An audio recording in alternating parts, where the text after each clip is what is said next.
por isso que hoje nós vamos ler aqui o Evangelho de Lucas, no capítulo 21,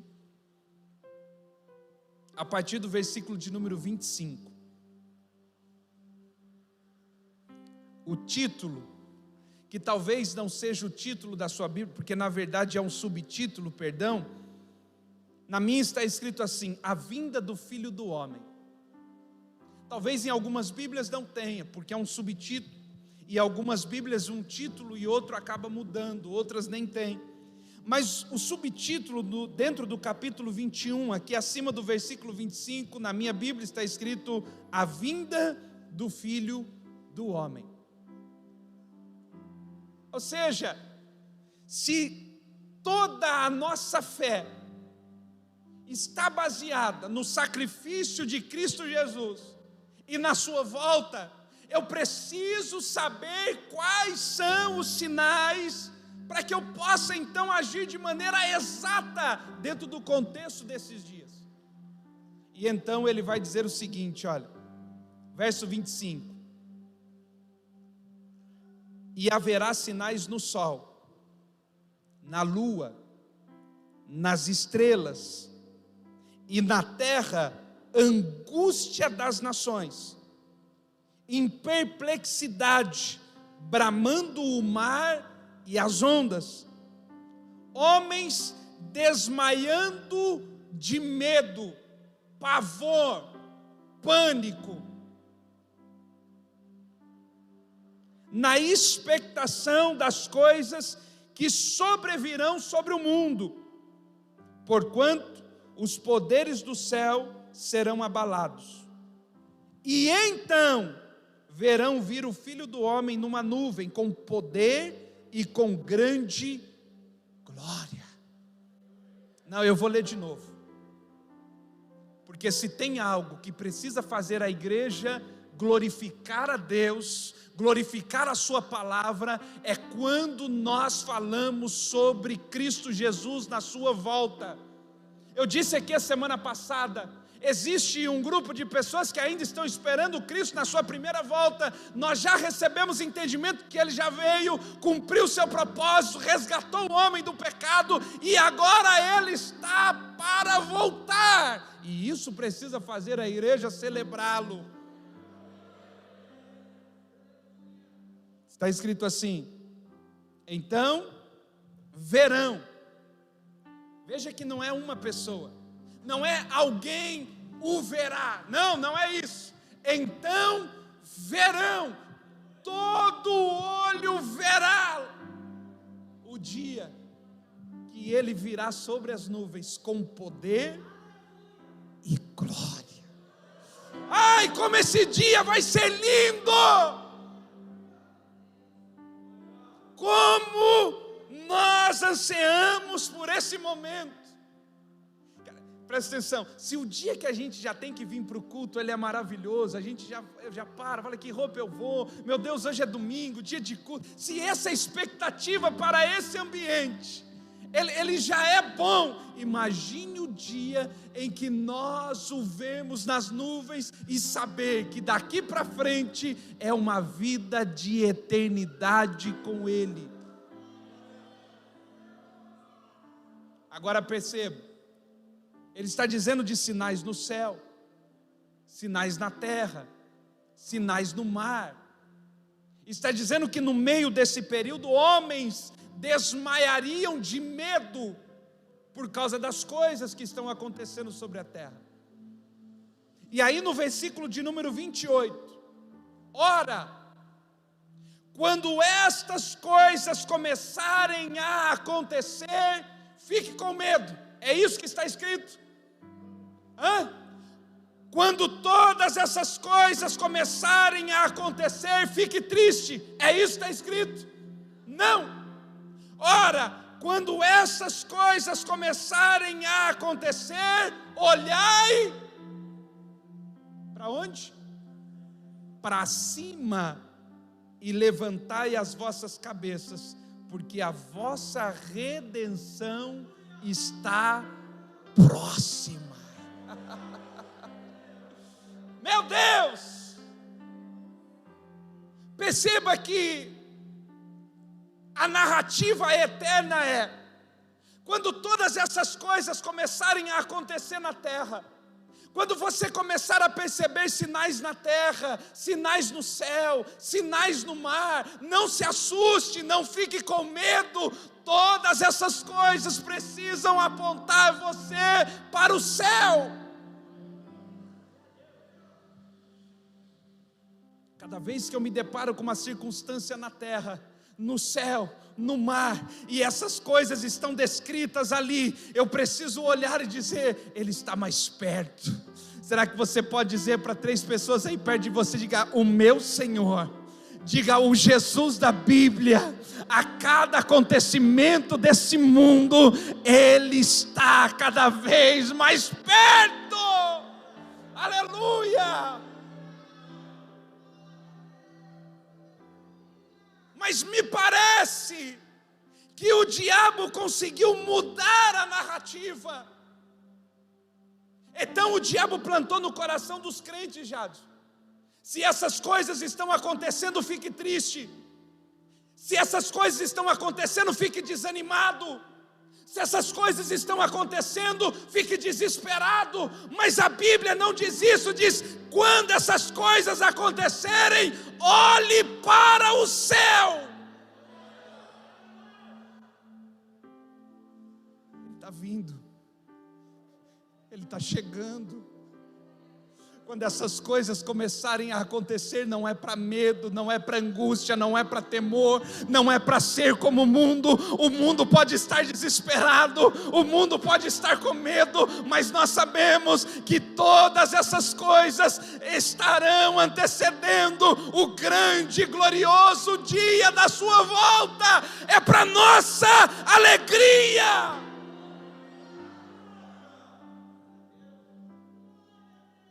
Eu preciso olhar para esse cenário todo.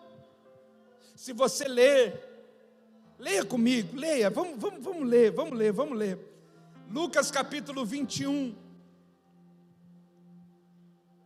Evangelho de Lucas capítulo 21.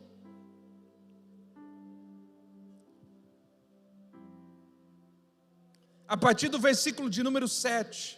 E perguntaram-lhe dizendo: Mestre, quando serão, pois, essas coisas?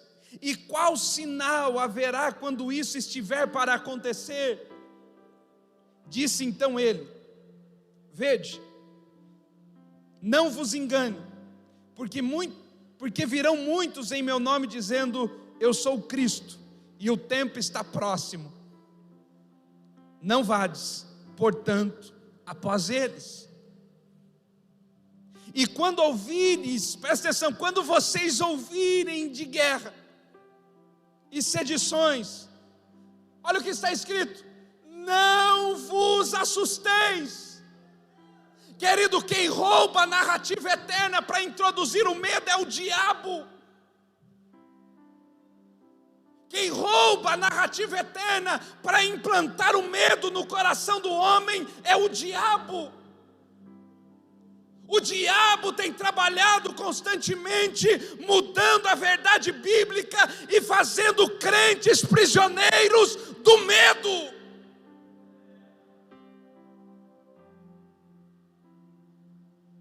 Sejamos prudentes, mas não pelo medo.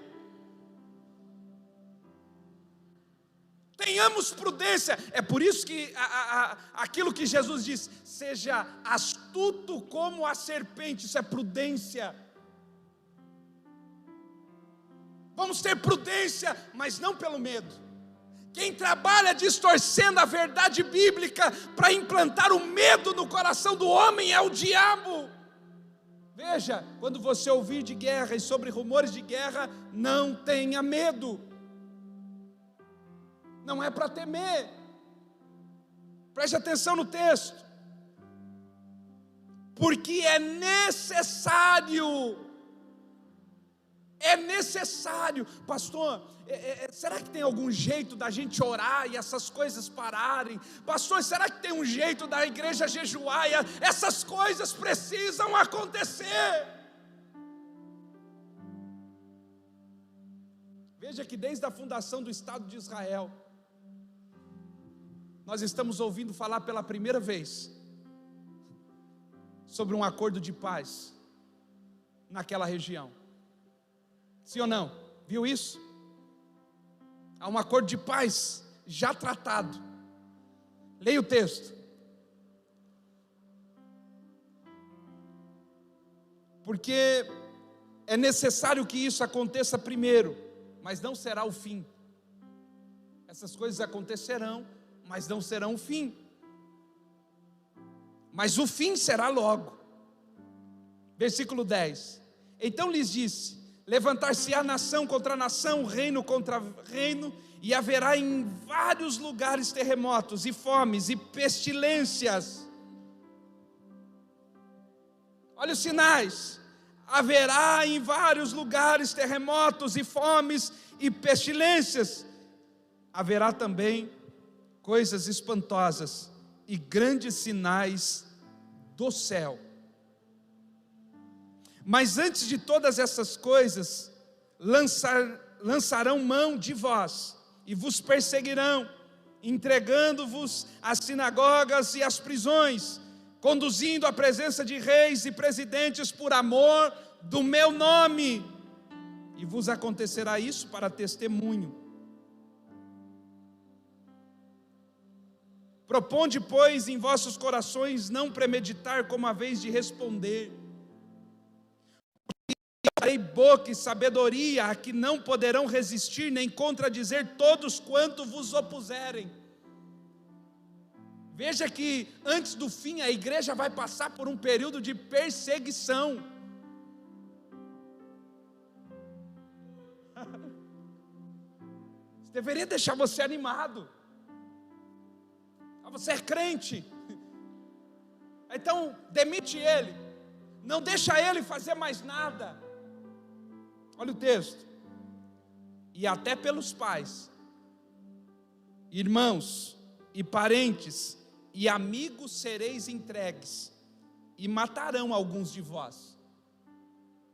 Veja, matarão.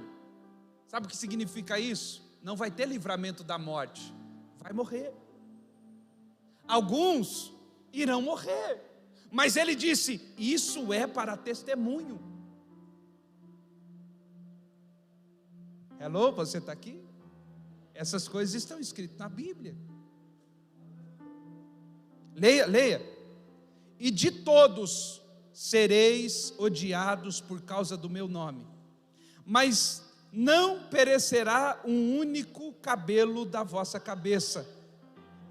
Na vossa paciência possuí as vossas almas. Mas quando virdes de Jerusalém cercadas de exércitos, sabei, então é chegada a sua desolação. Então os que estiverem na Judéia fujam para os montes, os que estiverem no meio dela saiam, os que no campo não entrem, porque dias de vingança são estes, para que se cumpram todas as coisas que estão escritas. Já está, há uma narrativa, não dá para mudar. Agora preste atenção. Nós começamos a falar aqui na semana passada que o diabo trabalha constantemente para roubar a narrativa eterna, introduzindo como único propósito o medo no coração do homem. O texto que nós lemos no Evangelho de Lucas, no capítulo de número 21, ele vai nos ensinar que quando essas coisas acontecem, nós precisamos ter uma posição. Não é medo, não é angústia, mas é levantar os nossos olhos e olhar para o céu. Agora eu quero mostrar para você como o diabo trabalha, constantemente mudando a narrativa eterna, para fazer o homem sair do propósito estabelecido pelo Criador. O primeiro texto que eu queria ler com você é Números, capítulo de número 13. Abra sua Bíblia. Números, capítulo de número 13.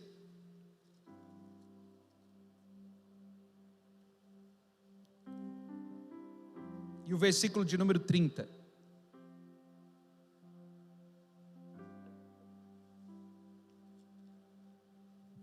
Olha Olha o que está escrito.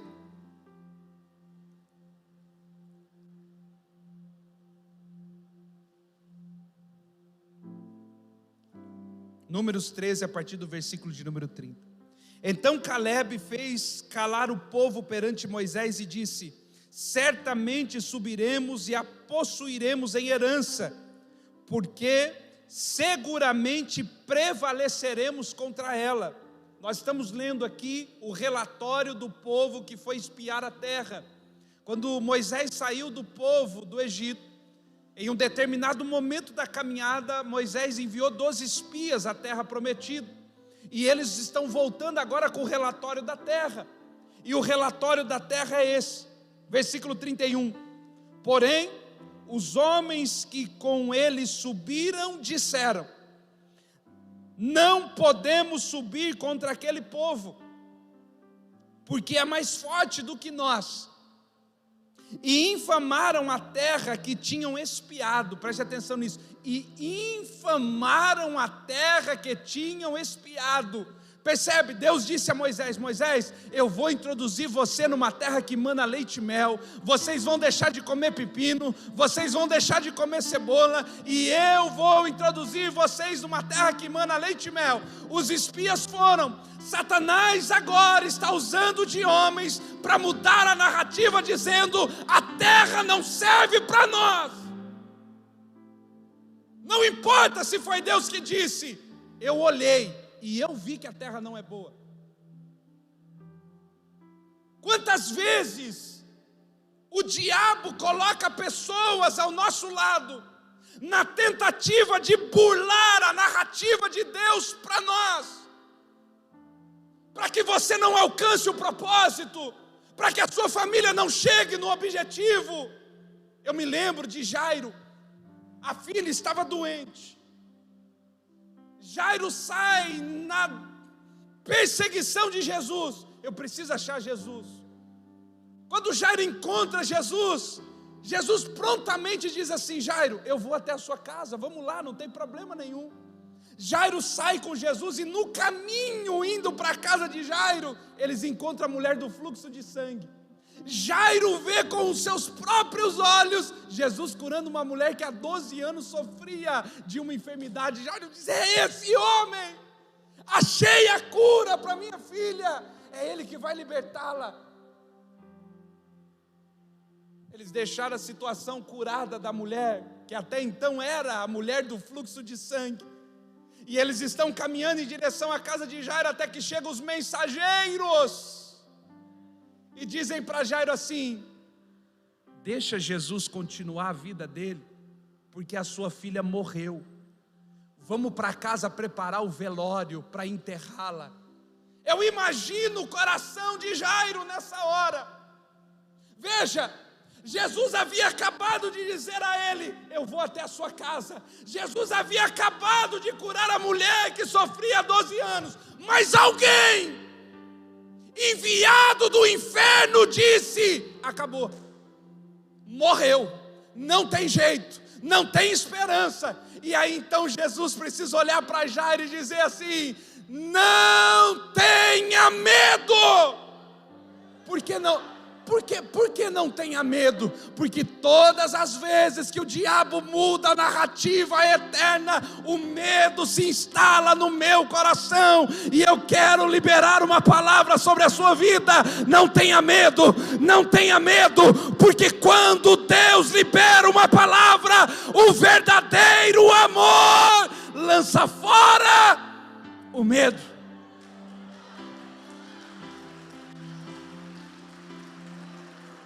Preste atenção. Jesus olha para Jairo e diz assim: não tenha medo, creia somente. Sabe qual é o nosso problema? O nosso problema é que nós até ouvimos a palavra, mas não cremos nela. Querido, fazem 5 meses que nós estamos pregando em meio a essa pandemia. Fazem 5 meses que pastores estão pregando no meio dessa pandemia. Fazem 5 meses que o evangelho está sendo pregado. E no meio de tudo isso, nós precisamos entender, o medo precisa sair do nosso coração, não é por medo. Por que não é por medo? Porque eu creio que se não for aquilo que Deus determinou para mim, não é a minha hora.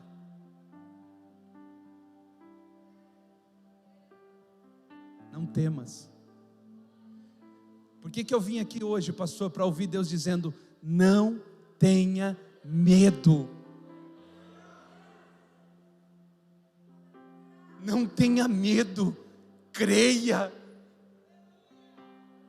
Pastor, eu tenho que crer porque já está escrito, há uma narrativa ao teu respeito.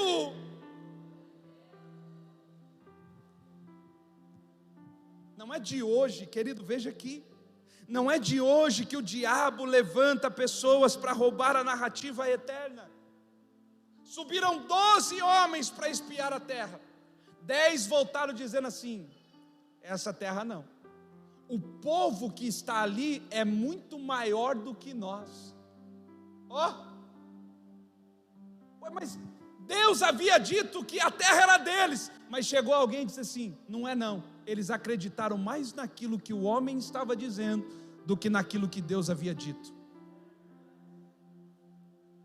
Querido, se Deus te deu uma palavra, agarra ela e não deixa ninguém, presta atenção, se Deus te deu uma palavra, tem que entender que foi Deus, e se entendeu que foi Deus que te deu uma palavra, agarra ela e não deixa ninguém roubá-la do seu coração. Olha o que o povo está dizendo. Porém os homens que com ele subiram, disseram, versículo 31, não poderemos subir contra aquele povo, porque é mais forte do que nós. Verso 32, e infamaram a terra que tinham espiado, dizendo aos filhos de Israel, olha o que eles disseram, a terra pela qual passamos a espiá-la, é terra que consome os seus moradores, e todo o povo que vimos nela são como gigantes.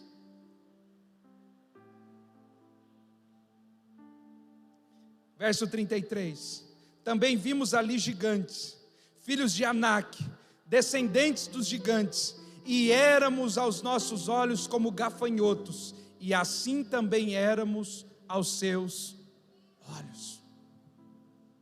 Pastor, por que o diabo consegue, mudando a narrativa eterna, colocar medo no nosso coração? Porque quando o diabo muda a narrativa, ele mostra que o que está lá fora é maior do que aquilo que está aqui dentro. Todas as vezes que o diabo muda a narrativa eterna, ele diz, maior é aquilo que está fora do que aquilo que está dentro. Mas eu conheço a verdade diz, maior é aquele que está conosco do que aquele que está contra nós. Eu conheço a verdade eterna que diz, maior é aquele que está em mim do que aquele que está contra mim. Mas eu conheço a verdade que diz, se o inimigo se levantar contra você por um caminho, por 7 caminhos, ele terá que bater em retirada. Essa é a verdade bíblica.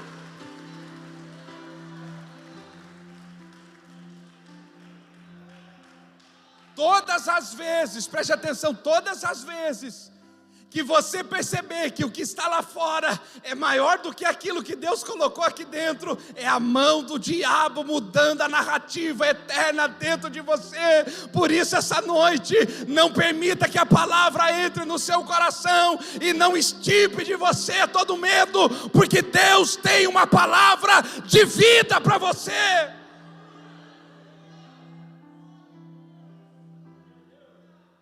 Algum tempo atrás nós pregamos uma série de mensagens aqui falando sobre salvação. Quebramos um terrível paradigma que nos ensinava e nos dizia que salvação era individual. Porque a quantidade de crente que vinha à igreja frustrado, decepcionado, dizendo: pastor, eu tenho orado pela minha família, mas até hoje eles não vieram na igreja. Ainda não vieram, porque há uma palavra de salvação dizendo: eu e a minha casa, é eu e a minha casa, não é eu sozinho, não é eu e o meu filho, é eu e a minha casa, serviremos ao Senhor. Mas você em algum momento permitiu que a narrativa eterna mudasse, e aí entrou o medo, e aí o medo mostrou para você que quem está lá fora é maior do que aquilo que está aqui dentro.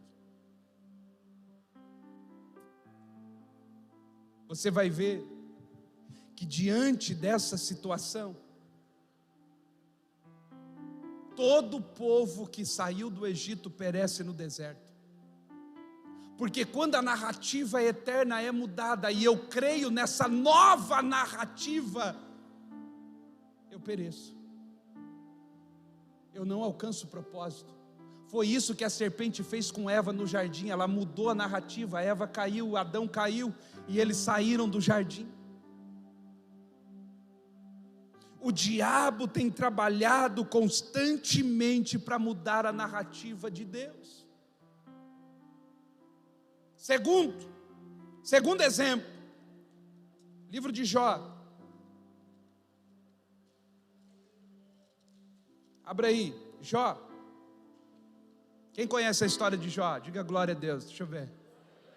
Jó, capítulo de número 1. Deixa eu mostrar para você algo que talvez você deixou passar desapercebido.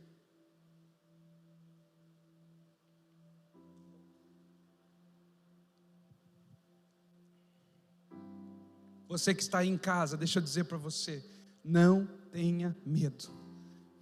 Se Deus tem uma palavra sobre a sua vida, não tenha medo. Deus é com você. Não deixe o diabo mudar a narrativa de Deus para implantar um medo no seu coração e roubar de você a promessa que Ele tem. Eu vou aprender a falar com vocês e com eles. Eu tenho que aprender agora, Paulinho. Mais ou menos, né? A gente vai aprender, Tiago. Jó, antes de ler, deixa eu falar com você aqui. Jó chega diante, o diabo chega diante de Deus.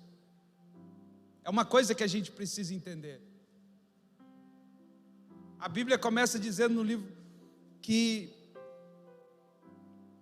os anjos estavam diante de Deus. E eu creio numa narrativa. Sabe no que eu creio? Eu creio que até os demônios precisam prestar contas para Deus de tudo aquilo que estão fazendo. Pastor, como assim? O diabo está lá. E aí a palavra de Deus para o diabo é: onde você estava? Tem que dar o relatório. Não é, eu estava, não, onde é que você estava? Pastor, mas como assim? Deus não sabia onde o diabo estava? Deus sempre soube, assim como sabe onde eu estou e o que eu faço, mas Deus gosta de ouvir. Por que eu preciso orar se Deus sabe aquilo que eu penso? E não preciso nem falar, porque Deus gosta de ouvir. Onde é que você estava? E o diabo diz: eu estava na terra, rodeando e passeando por lá. Aí Deus disse: você estava na terra, com certeza você viu meu servo Jó. É impossível ter passado pela terra e não ter observado Jó. Homem fiel, reto, temente e que se desvia do mal. Ele disse: é lógico que eu vi. O Senhor tem dado tudo para ele, por isso que ele é o que é. Permita que eu vá e toque nele, para o Senhor ver se ele não muda de ideia. Porque, presta atenção, a narrativa do diabo é: você só serve a Deus pelo que Ele te dá. É assim que o diabo te enxerga. É assim que o diabo me enxerga. Consumidores. É por isso que o diabo abriu um monte de igreja por aí, só dando, só oferecendo. Aqui você ganha, aqui você recebe. Porque tem pessoas que só servem a Deus por aquilo que Ele tem. E o diabo disse: deixa eu lá tirar dele, o Senhor vai ver se ele não muda o roteiro da vida. Deus disse assim: toque em tudo o que ele tem, poupa-lhe, porém, o fôlego de vida. Irmão, se tem uma coisa que o diabo odeia em você, o diabo não tem medo da sua carteirinha de pastor. Vamos fazer uma carteirinha de pastor? Eu sempre quis ter uma carteirinha de pastor, rapaz, para chegar isso, tipo, pai, eu sou pastor, meu. Apesar que há 2 anos atrás ofereceram para mim uma carteirinha de pastor, R$1.500, ia ser baratinho, parecia o crachá do FBI já, para andar assim, ó. E o rapaz falou assim para mim: pastor, você pode passar onde você quiser, se tiver uma blitz de polícia, é só você mostrar pelo vidro. Eu disse: uau! Se o banco estiver fechado, pastor, você coloca o distintivo no vidro, o banco abre. Eu disse: uau! Quanto é? 1.500. Ah, deixa quieto esse negócio. Agora enche o pulmão de ar. Ele não enche. Esvazia ele. Enche de novo. A Bíblia diz assim, ó: todo ser que, vamos de novo, todo ser que respira, louve ao Senhor. O diabo tem ódio de você, querido, só pelo fato de você respirar. Assim, mas por que o diabo tem ódio? Porque enquanto houver fôlego de vida, há lugar para Deus mudar a história do casamento, da família, há espaço para Deus prosperar. Não importa o que foi embora, se estiver respirando, Deus pode fazer o milagre. Quando o diabo estiver soprando no seu ouvido, dizendo assim: eu levei o seu carro embora, eu levei a sua casa embora, eu levei seu casamento embora, fala: não precisa nem ser 10 vezes, respira 10 vezes. Não, é uma vez. E diga para ele: Satanás, eu ainda estou respirando.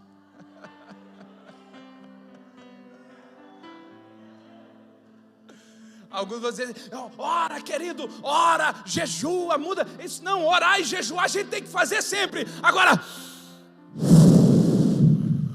é o recado para o inferno para dizer: Deus ainda vai mudar a minha sorte, Deus ainda vai mudar o meu cativeiro, ainda há fôlego de vida.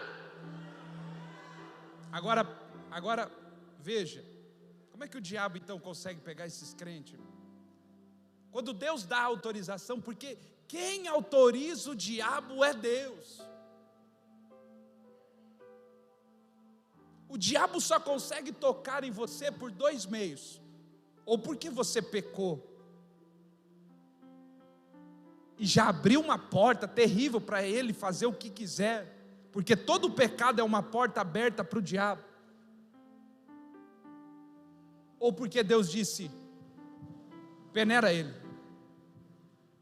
Pode, eu conheço, eu sei quem é, eu sei que isso não vai roubar a fé, eu sei que isso não vai desanimar, eu sei quem ele é. Imagina Deus falando isso sobre você: eu sei quem é. Marquinhos, eu sei quem é, toca nele. Neto, eu sei quem é, toca nele. Lembra quando os discípulos chegam para Jesus discutindo quem é o maior? Jesus chama e diz assim: ó, o diabo pediu para peneirar vocês, mas eu roguei para o Pai para dizer: não faça isso não, eles não estão prontos, se peneirar não sobra um.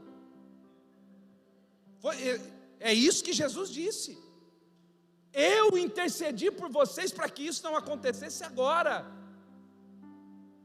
E nós estamos falando de discípulos que caminharam com Jesus 3 anos.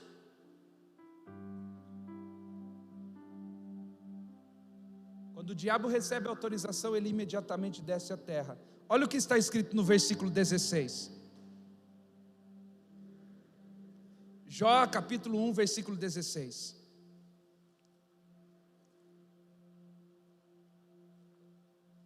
Está escrito assim, ó, perceba a mudança da narrativa. Olha, estando este ainda falando, veio outro e disse, olha o que ele disse: fogo de quem? Fogo de Deus caiu do céu e queimou as ovelhas e os moços e os consumiu, e só eu escapei para trazer-te a nova. No primeiro momento, o diabo troca a narrativa eterna para te dizer: você não pode, você é pequeno, você é incapaz, o inimigo é maior. Segundo, o diabo troca a narrativa para você entender que quem está te causando mal é Deus e não o diabo.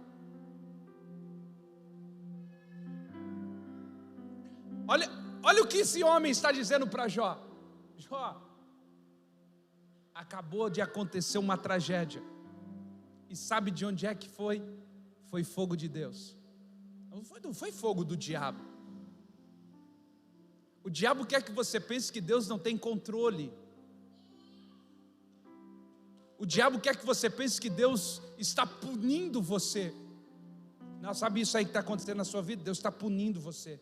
Deus está pesando a mão. Não chame de consequência.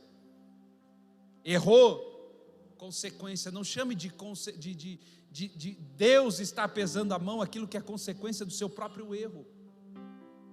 Ah, Deus está me punindo. Deus não pune você. Se Deus fosse punir você, Ele não tinha crucificado o próprio Filho. A ira de Deus foi saciada no Filho, para que hoje eu tivesse paz com Ele. Mas o diabo muda a narrativa eterna para dizer assim: olha, o culpado disso aí que você está vivendo é Deus. O culpado dessa tragédia na sua vida é Deus que não responde a sua oração, é Deus que não fala com você, é Deus que faz na vida de todo mundo e deixa você nessa miséria. Deus é o culpado da tragédia da sua vida. Eu conheço gente que tem Deus como o agente da tragédia da sua vida. São pessoas que dizem: pastor, eu orei tanto e Deus não fez nada, eu parei com isso. Pastor, eu ia na igreja, eu clamei pela minha família durante 10 anos e Deus nunca fez nada. O diabo conseguiu mudar a narrativa de tal maneira que o inimigo da vida dela se tornou Deus.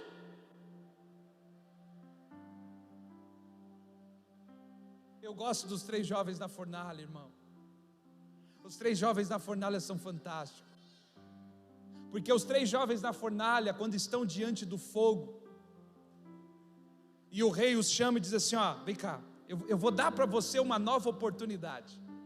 Aqueça a fornalha 7 vezes mais do que o normal. Imagina, a fornalha já era quente, e ele chamou os 3 jovens diante da fornalha e diz assim: ó, na presença deles, aqueça a fornalha 7 vezes mais do que o normal. Aquilo que já era quente se tornou mais quente ainda. E o rei disse assim: eu vou dar para vocês uma nova oportunidade. E aí um dos jovens toma a palavra e diz assim: fica sabendo tu, ó rei, que o Deus a quem nós servimos, Ele pode nos livrar da fornalha de fogo. Ele pode, Ele é Deus, Ele é poderoso, Ele é Senhor, Ele pode. Mas mesmo se Ele não nos livrar da fornalha de fogo, eu não me prostrarei diante de você. Deus ainda é Senhor. Se Ele me livra, Ele é Deus. Mas se eu caio na fornalha, Ele é Deus do mesmo jeito. Porque o diabo sempre vai mudar a narrativa como se Deus fosse o vilão. Eu costumo ouvir pessoas falando assim: por que Deus no Antigo Testamento era punitivo? Por que Deus era vingativo no Antigo Testamento? Veja, se Deus fosse punitivo e vingativo, não tinha sobrado não tinha sobrado ninguém. Deus nunca foi vingativo, até porque se Deus fosse vingativo, quando Adão pecou, Ele não tinha coberto, tinha deixado Adão sair nu. Mas quando Adão peca, Deus o cobre. Isso se chama graça.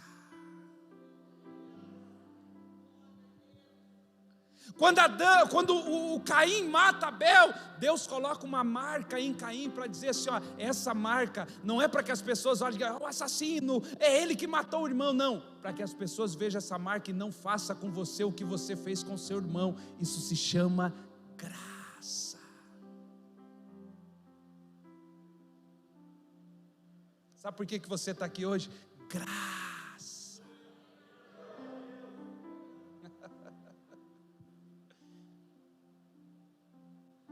Diga para a pessoa, Deus nunca será o teu inimigo. Diga, Deus nunca será o teu inimigo. Diga como quem crê no que está falando. Diga, Deus nunca será o teu inimigo. Diga para ele assim, um dia ele já foi. Diga, mas em Cristo Jesus, o nosso inimigo se aproximou de nós e nos tornou amigos.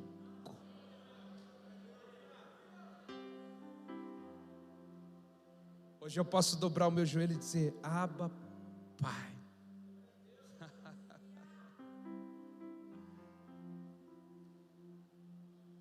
A Bíblia diz que não houve profeta maior do que João Batista, o maior profeta que já existiu na terra.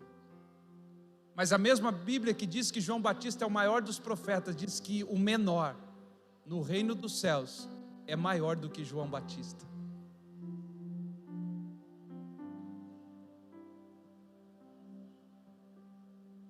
Sabe por quê? Porque nós desfrutamos hoje do que nenhum homem antes da cruz desfrutou.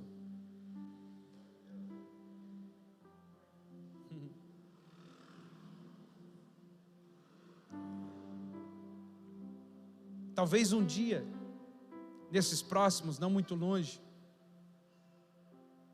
eu trago uma mensagem sobre o poder da cruz. Não foi apenas o madeiro que pendurou a Cristo Jesus. A cruz foi uma divisão na história de todo homem, de toda mulher. A cruz dividiu a história. A cruz rompeu os cativeiros, quebrou grilhões. A cruz perdoou pecado, sarou enfermo, libertou cativo. A cruz trouxe redenção a quem estava perdido. Mas o diabo quer que você pense que Deus é o teu inimigo. Deus nunca será.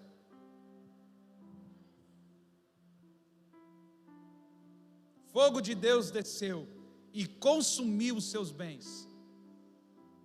Quantas vezes a gente já chegou para Deus em oração e disse, Senhor, por que o Senhor permitiu? Por que isso está acontecendo? Senhor, o Senhor não está ouvindo a minha oração, como se Deus fosse o inimigo. E Deus olhando, dizendo assim, queridão, quando é que você vai entender que não é o que você está dizendo? Há um propósito maior.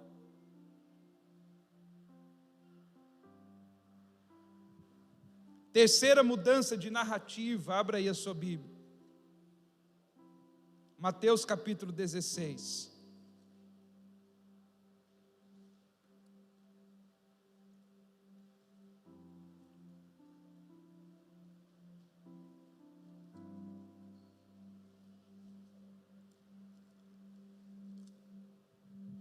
O diabo muda a narrativa eterna para fazer você acreditar que o que está lá fora é maior do que o que está dentro. O diabo muda a narrativa eterna para te mostrar que o culpado é Deus. Terceiro, Mateus capítulo 16, verso 21. Está escrito assim, olha. Desde então, começou a Jesus a mostrar aos seus discípulos que convinha ir a Jerusalém e padecer muitas coisas dos anciões e dos principais sacerdotes e dos escribas e ser morto. Jesus começou a dizer para os discípulos, olha, eu vou ter que ir para Jerusalém, eu preciso padecer, eu preciso sofrer, eu preciso me angustiar, eu vou ser morto e ressuscitar ao terceiro dia.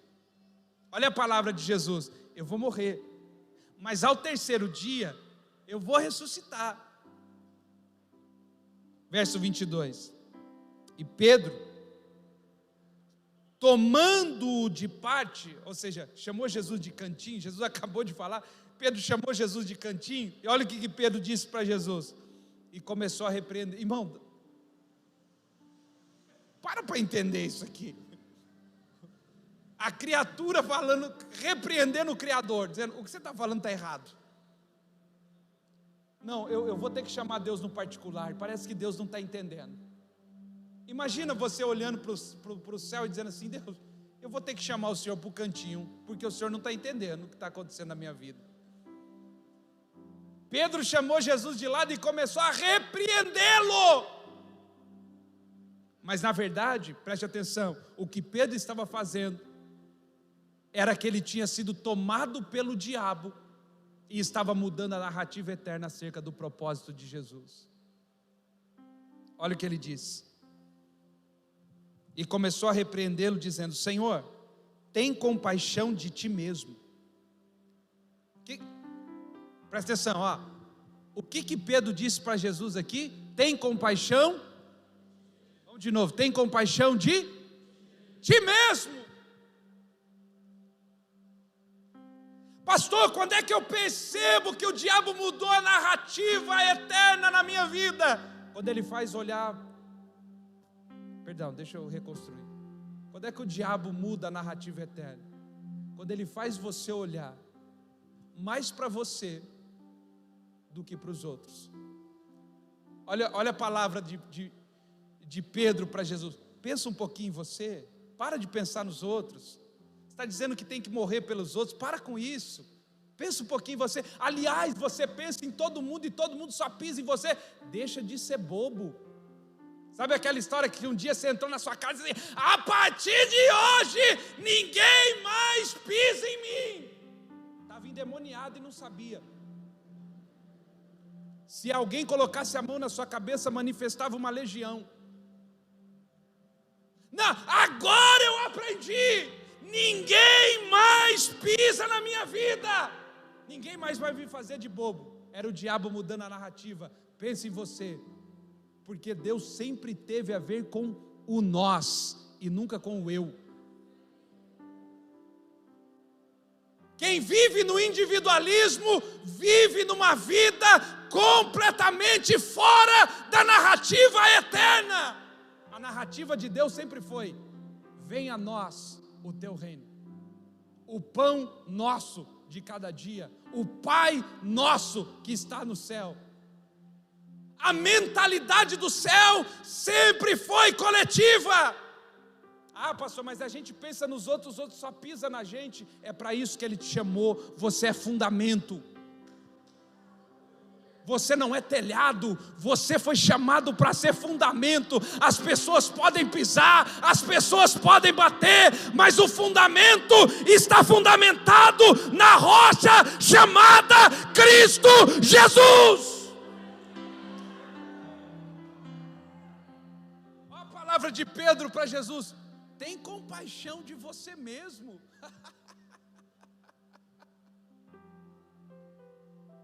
Para de ser bobo.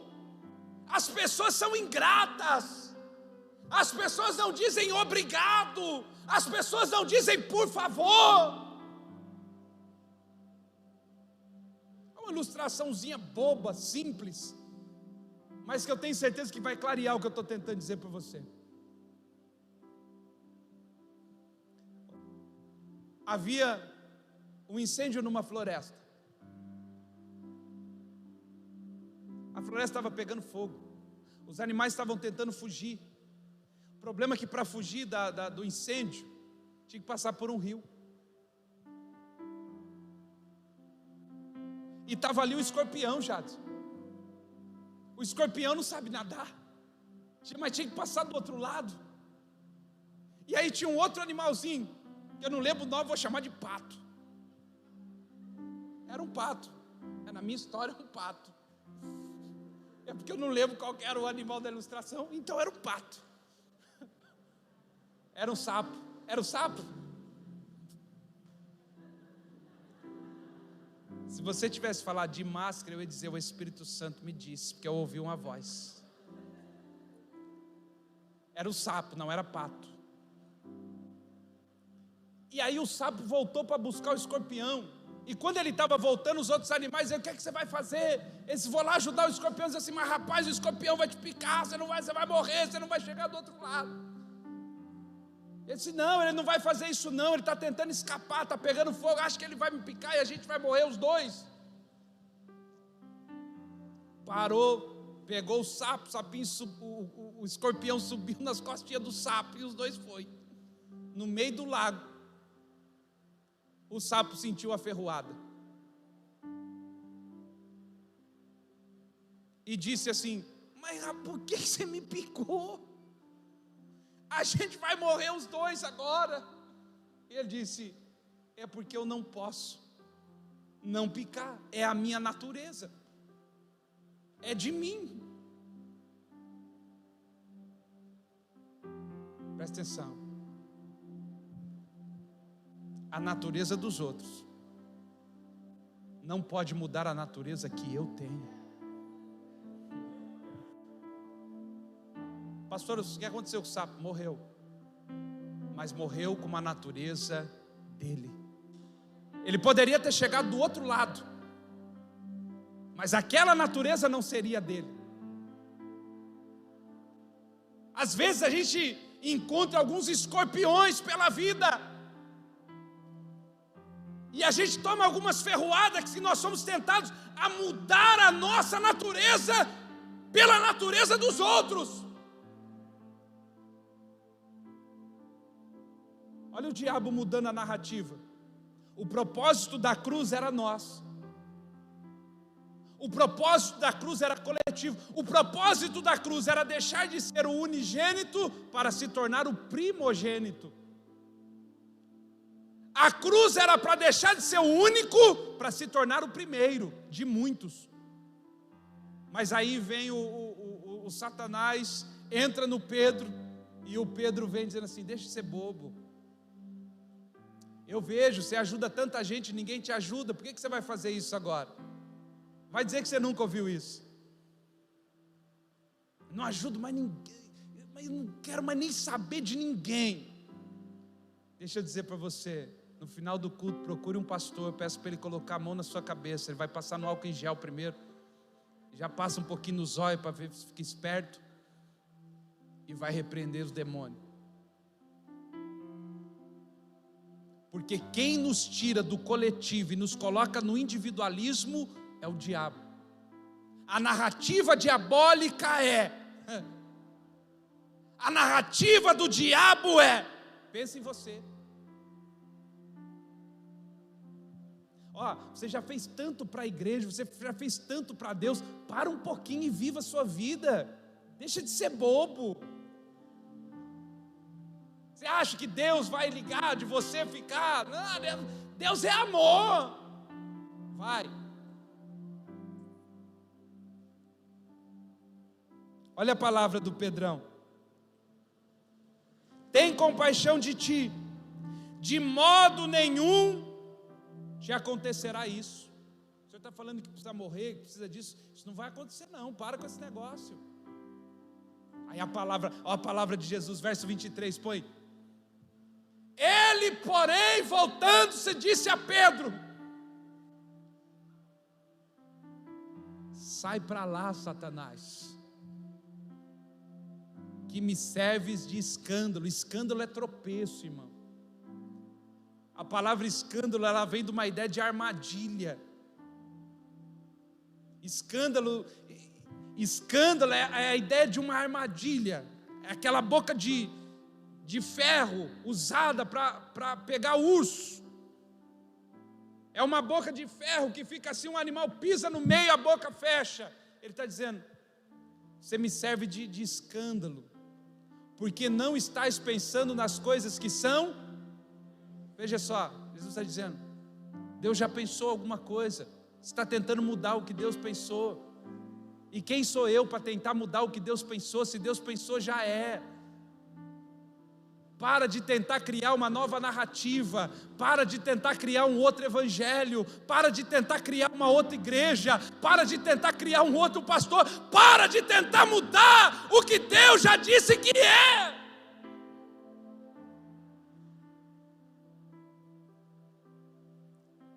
Está pensando nas coisas que são de Deus, mas sim nas coisas que são dos homens.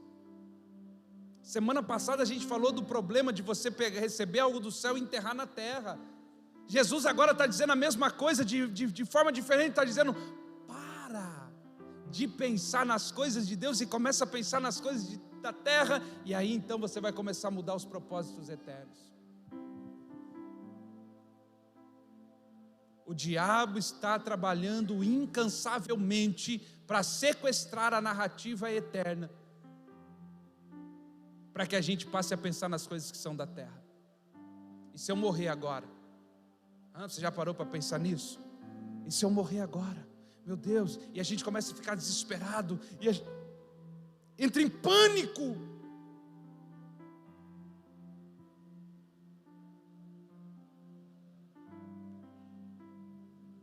Quer vivamos, quer morramos, façamos isso para a glória de Deus. Romanos capítulo 8, Fê, coloca aí. A gente vai terminar com esse texto. Quero convidar você a ficar de pé, e a gente vai terminar fazendo a leitura junto aqui.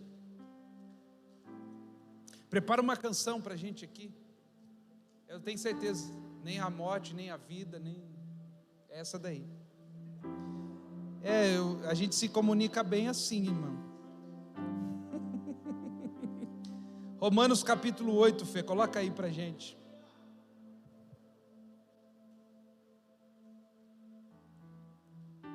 A partir do verso 31.